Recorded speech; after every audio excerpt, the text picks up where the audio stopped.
नमस्कार. आज 3 मार्च 2023 वार आहे शुक्रवार. लोकसत्ता आणि द हिंदू वृत्तपत्र विश्लेषणमध्ये आपलं स्वागत आहे. आजच्या बातमीपत्राला सुरुवात करण्यापूर्वी आपण जी क्विज देण्यात आली होती त्यावरती थोडंसं डिस्कशन करूयात. पहा, पहिला प्रश्न होता, नवेगाव नॅशनल पार्क कोणत्या जिल्ह्यामध्ये आहे? तर याचं योग्य उत्तर असेल गोंदिया या जिल्ह्यामध्ये नवेगाव नॅशनल पार्क आहे. त्यानंतर लातूर जिल्ह्यामधून खालीलपैकी कोणती नदी वाहत नाही? तर अगदीच गोदावरी ही नदी लातूर जिल्ह्यामधून वाहत नाही, नांदेडमधून ती अगदी वाहते. त्यानंतर पहा, म्हणजे मांजरा नदी गोदावरी नदीची उपनदी म्हणू शकतो आपण त्याला, म्हणजे मांजरा नदी लातूरमधून वाहते.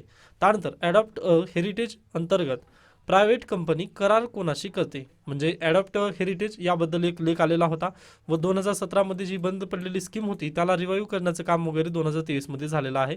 यावरती UPSCला वगैरे प्रश्न यावर्षी नक्की बनवू शकतो.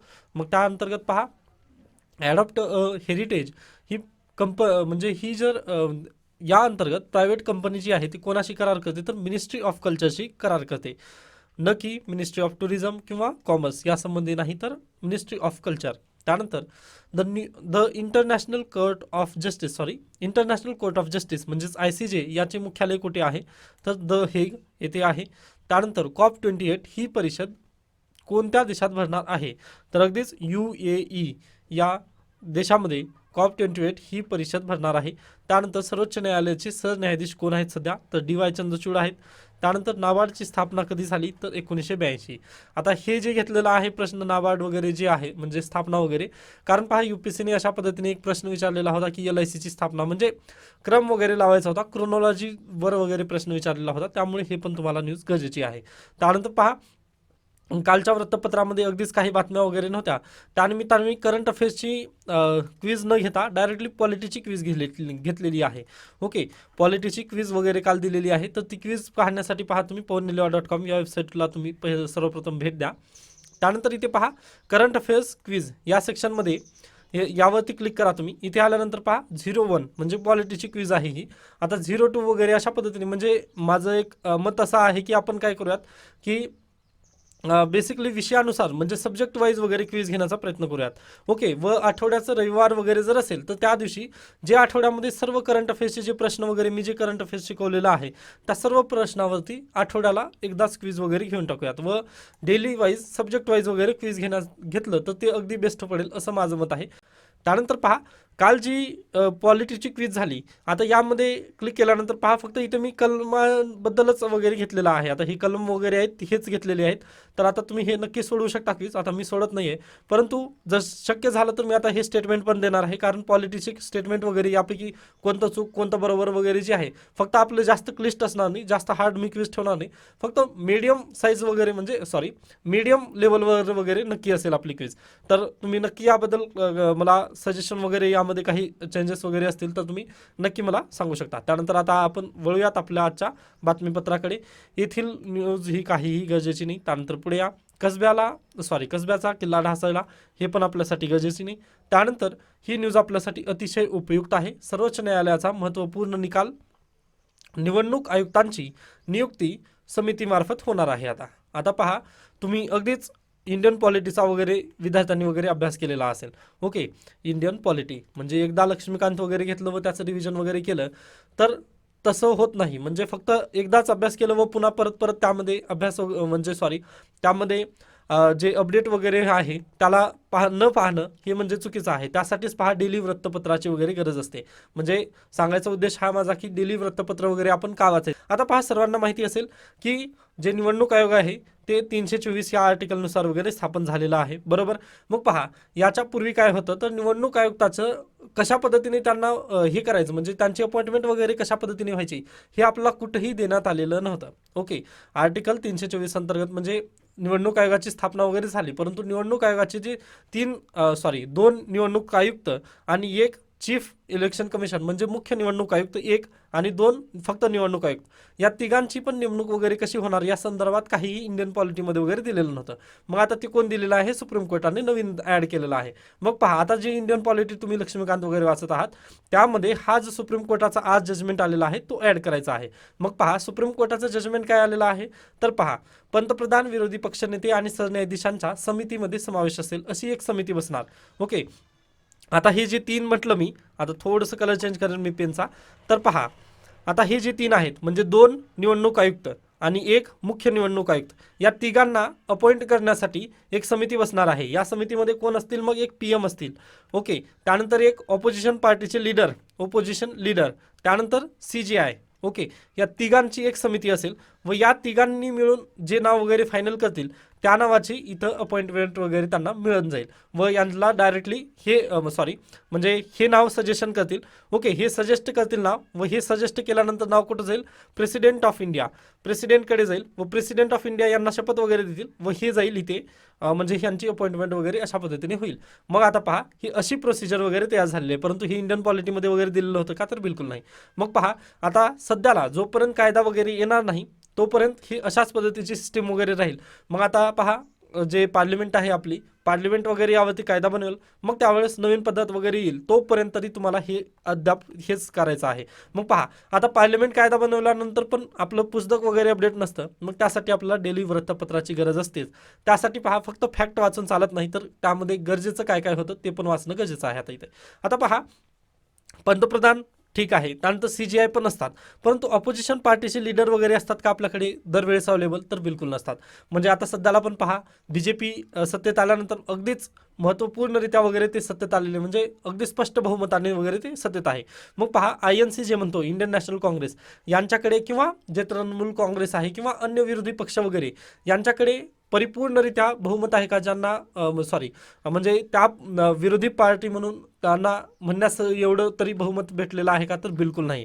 ओके, त्यांना 10% सीट्स वगैरे मिळालेल्या नाहीत, त्यामुळे यांच्याकडे बहुमत नाही आहे. मग यावेळेस काय होतं पहा, आता अगदी तसंच झालेलं होतं आपण लोकपालच्या विधेयकामध्ये. ओके, लोकपाल वेळेस पण म्हणजे आपण कायदा वगैरे भरपूर म्हणजे आपण कायदा वगैरे तयार केला, परंतु त्यांची अपॉइंटमेंटच केली नाही का? तर आपल्याकडे ऑपोजिशन लीडरच नव्हता आपल्याकडे.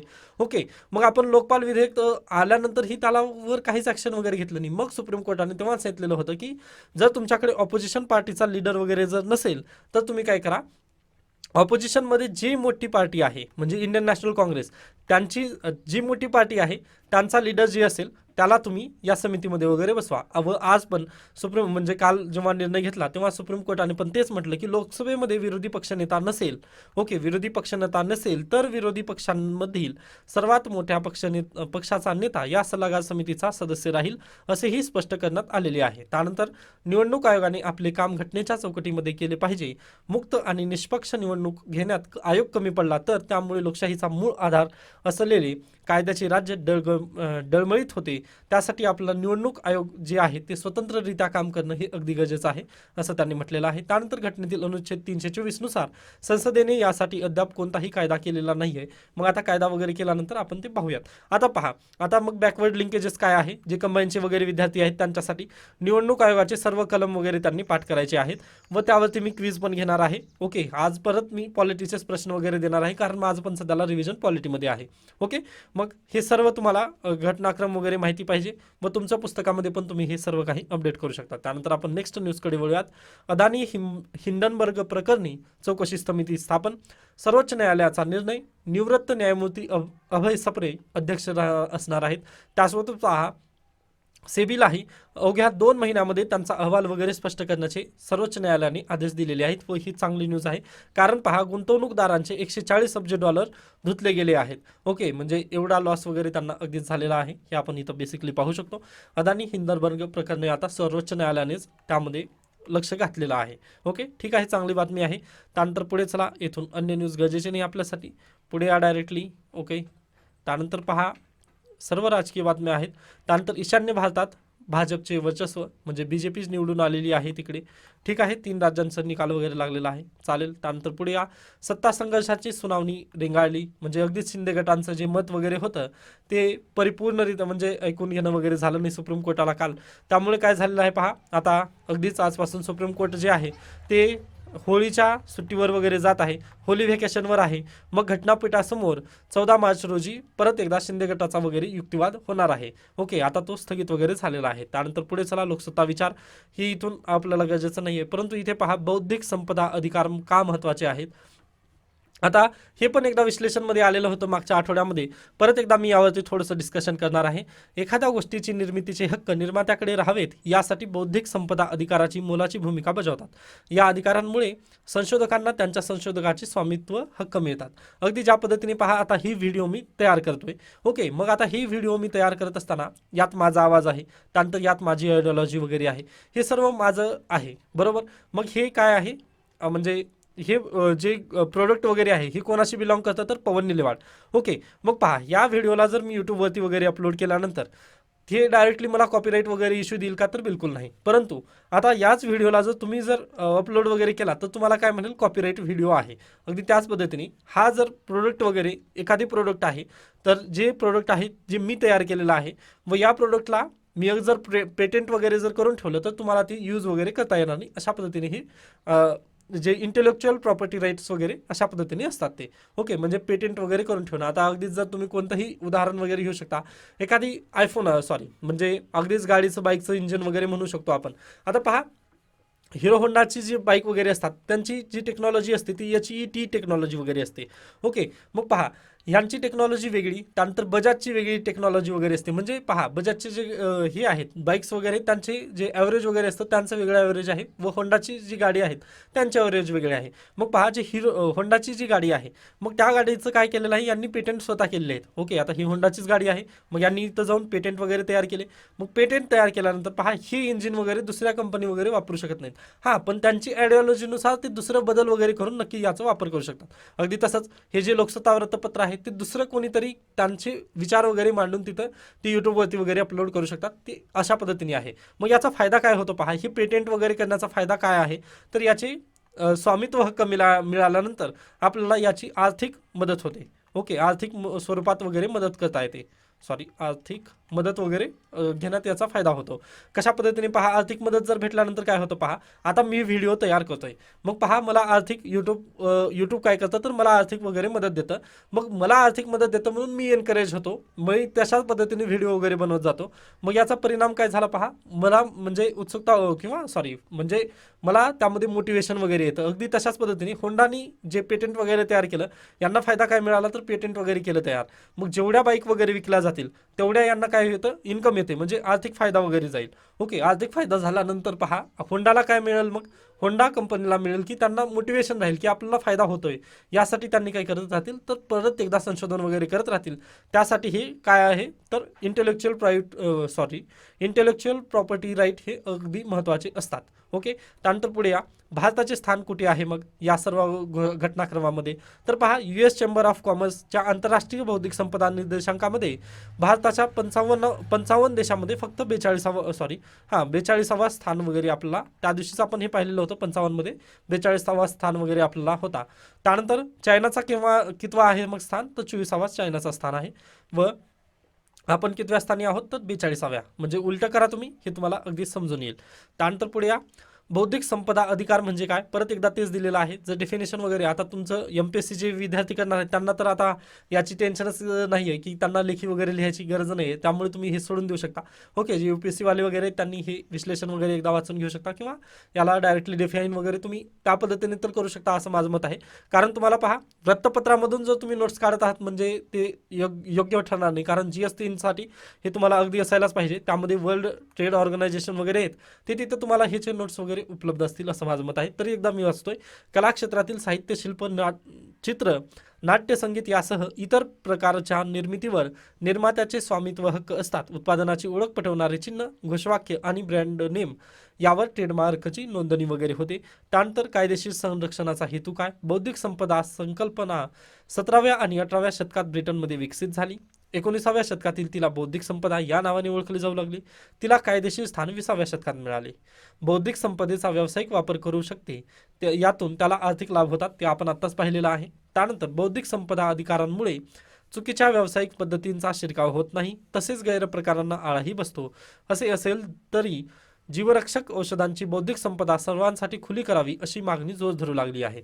पहा, कोविड आल्यामध्ये, कोविड असू द्या किंवा कॅन्सरबाबत एक न्यूज आलेली होती की 55,000 ते 94,000 एवढ्या रुपयांना, म्हणजे 94,000 55,000 ते 94,000 रुपयांमध्ये एवढं एक इंजेक्शन असतं कॅन्सरच्या पेशंटचं.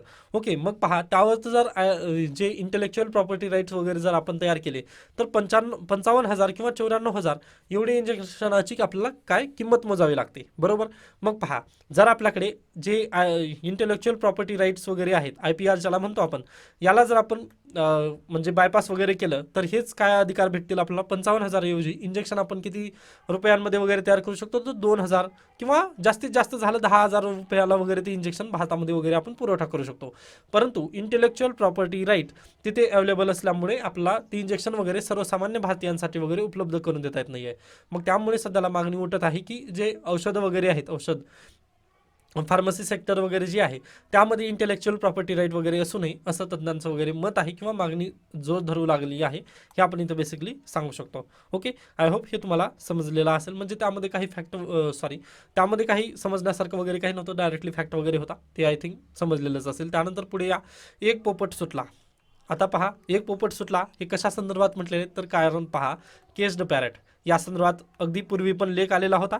ओके, केस्ड पॅरेट हे कोणाला उद्देशून म्हटलेलं आहे, मग CBI, ED, election commission of India, हे सर्व जे संस्था वगैरे आहेत जिथं केंद्र सरकार नियुक्ती करतं त्यांच्यासाठी वगैरे हे म्हटलेलं आहे. कारण पहा जे इलेक्शन कमिशन ऑफ इंडिया आहे यांच्यामध्ये अगदी जे नियुक्ती वगैरे व्हायची ती 24 तासातच व्हायची नियुक्ती. ओके, एक 18 नोव्हेंबरची न्यूज आहे पहा. 18 नोव्हेंबरला म्हणजे 17 नोव्हेंबरला एक IAS अधिकारी राजीनामा देतात व 18 नोव्हेंबरला लगेच त्यांची नियुक्ती कशावर होती, तर इलेक्शन कमिशन ऑफ इंडिया या इलेक्शन कमिशन ऑफ इंडिया यामध्ये जे इलेक्शन कमिशन आहेत त्या पदावर त्यांची नियुक्ती करण्यात वगैरे येते.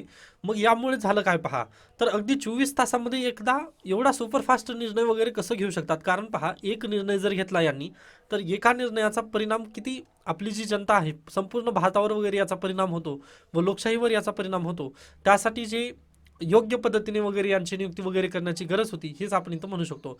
याच्यापूर्वी फक्त हे पिंजरातलं पोपट वगैरे बनून बसलेलं होतं इलेक्शन कमिशन, ते आता अगदीच चांगल्या पद्धतीने सुप्रीम कोर्टाने त्यावरती ॲक्शन वगैरे घेतलेलं किंवा त्याचा निकाल वगैरे दिलेलं हे अगदी चांगली बाब आहे, हे आपण इथं बेसिकली सांगू शकतो. त्यानंतर आपण आता पुढे जाऊयात. हे आपल्यासाठी गरजेचं नाही पहा, हे पण राजकीय आहे, हे पण राजकीय बातमी आहे, स्किप करू शकता. ओके, त्यानंतर अगदीच काहीच यामध्ये बातम्या नाही, त्यामुळे मी आता इथंच थांबवतो लोकसत्ता. त्यानंतर आपण सुरुवात करूयात आजचं द हिंदू. द हिंदूमध्ये पण तसंच आहे पहा, मी जास्त डिटेल वगैरे जात नाही आहे, म्हणजे फर्स्ट पेजवरून वगैरे घेत नाही आहे, कारण पहा अगदी बातम्या नाहीत व व्हिडिओची लेंथ वगैरे लांबत आहे. त्यानंतर पहा Telangana government move supreme court as governor delays not to bills. पहा आता झालेलं काय, आता तेलंगणा असू द्या, तमिळनाडू असू द्या, केरळ असू द्या, ओके, या राज्यांचे जे राज्यपाल वगैरे आहेत हे कायदा आल्यानंतर म्हणजे पहा एक जे विधानसभा आहे, ओके, राज्याची विधानसभा वगैरे आहे, यांनी काय करतात कायदा करतात व हे कायदा अगदीच कायदा पास झाल्यानंतर विधिमंडळातून कायदा पास होतो व राज्यपालकडे जातं. मग पहा हे राज्यपाल यावरती कायद्यावर वगैरे असेंट देत आहेत का, तर बिलकुल देत नाहीत. म्हणजे तमिळनाडूमधील जे नीटचं बिल वगैरे आहे त्याबद्दल जे राज्यपाल आहेत त्यांनी अगदीच असेंटच दिलं नाही आहे. ओके, यामुळे काय होत आहे, राज्य सरकार आणि जे राज्यपाल आहेत या दोघांमध्ये वाद सध्याला चालू होत आहे. ओके, मग हाच वाद अशाच पद्धतीने आता तेलंगणामध्ये पण झाला. मग तेलंगणाचे जे राज्यपाल वगैरे त्यांच्या विरोधात आता सुप्रीम कोर्टामध्ये केस गेली. म्हणजे जे विधिमंडळ आहे, विधिमंडळांनी काय केलं आहे, कायदा तर तयार केलेला आहे, म्हणजे बिल तर पास केलेलं आहे, परंतु कायदा होण्यासाठी त्या बिलचं कायद्यामध्ये रूपांतर होण्यासाठी राज्यपालाची आपल्याला परमिशन लागते, परंतु राज्यपाल परमिशनच देत नाहीत. आता भरपूर कालावधी झाला असं त्यांचं म्हणणं आहे. ओके, 14 सप्टेंबर 2022 रोजीच यांनी कायदा म्हणजे बिल वगैरे पास केलेलं होतं, परंतु अद्याप 2022 ते आता 2023 चालू आहे. मग या दरम्यान त्यांनी एकही बिलवर वगैरे असेंट दिलं नाही.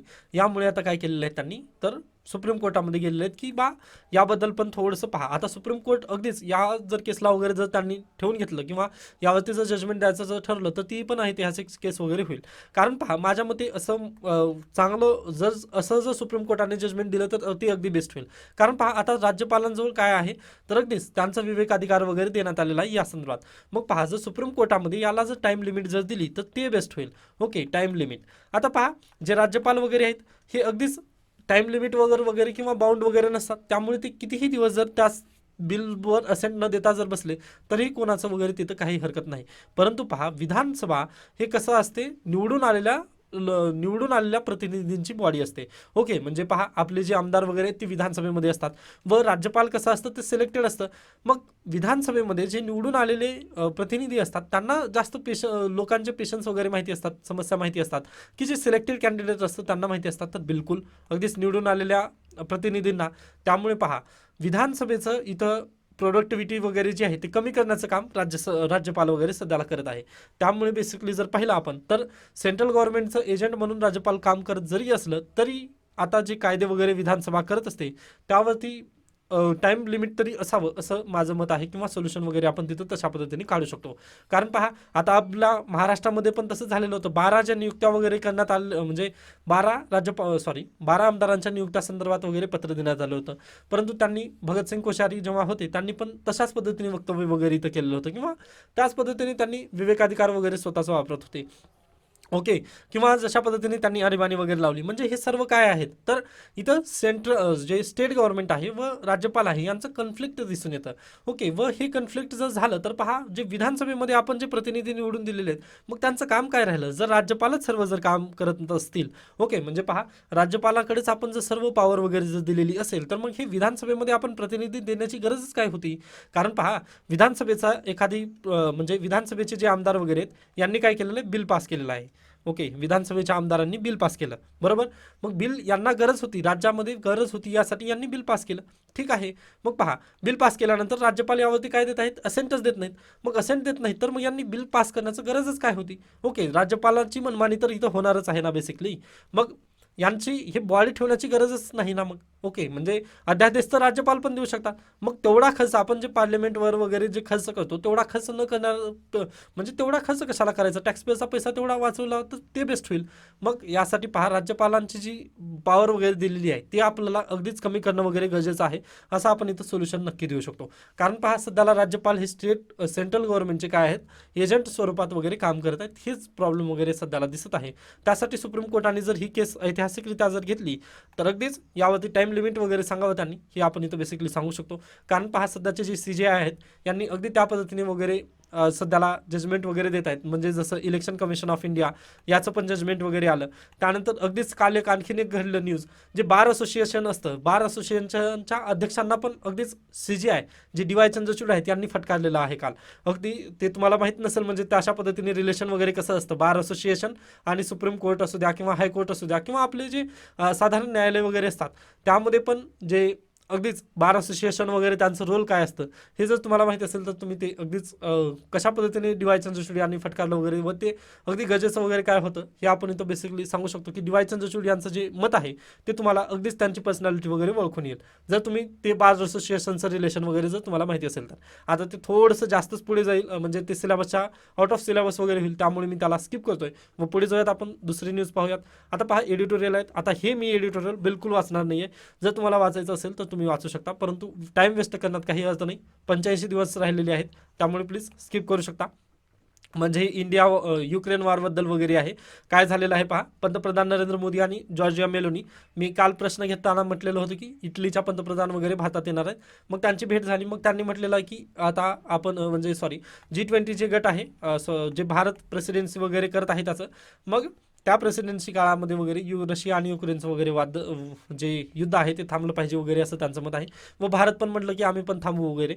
परंतु पहा भारत जेव्हा UNच्या जनरल असेंब्लीमध्ये वगैरे हे करायचं असतं, मतदान वगैरे करायचं असतं, तेव्हा त्यांनी कोणाचीही साईड वगैरे घेत नाहीत. मग अशा पद्धतीने त्यांनी युद्ध थांबवतील का? बिलकुल नाही. हे बोलणं वेगळं व करणं वेगळं वगैरे होईल, त्यामुळे मी स्किप करतोय. त्यानंतर south Asia's human capital is the resilience it needs, skip करू शकता. पुढे चला. हे कालचा निकाल वगैरे लागला त्यानिमित्ताने आहे. त्यानंतर हे अन्य न्यूज वगैरे काही दिसत नाहीत पहा, त्यामुळे मी हायलाइटेड वगैरे इथं पोर्शन दिसत नाही आहे. ओके, त्यानंतर टेक्स्ट आणि कंटेक्स्ट पेजवरती पहा, इथे पण जास्त डाटा वगैरे काही म्हणजे महत्त्वाचा वगैरे दिसत नाही. त्यानंतर श्रीलंका इकॉनॉमिक क्रायसिस वगैरे आहे, यासाठी पण पवनीत सिंग सरांनी एक व्हिडिओ वगैरे बनवलेला आहे. तो पवनीत सिंग सरांचाच व्हिडिओ मी तुम्हाला फॉरवर्ड करेन, म्हणजे यूट्यूबवरती त्याची लिंक वगैरे मिळून देईल. त्यानंतर पुढे या. तर अशा पद्धतीने आजचं लोकसत्ता आणि द हिंदू वृत्तपत्र इथे संपतं. यासोबत तर या संदर्भात काही शंका, काही सजेशन वगैरे असतील तर तुम्ही नक्की मला सांगू शकता. व पॉलिटीची जी क्विज वगैरे देण्यात आली आहे ती प्लीज एकदा सॉल्व्ह करा. ओके, व टेलिग्राम चॅनलवरती प्लीज जॉईन करा, म्हणजे जेव्हा मी मला वेळ मिळेल मी फ्री टाईममध्ये वगैरे ती क्विज वगैरे तुम्हाला देत जातो व त्याची जी लिंक असते ती टेलिग्राम चॅनलवरती देत जाईन मी. ओके, धन्यवाद.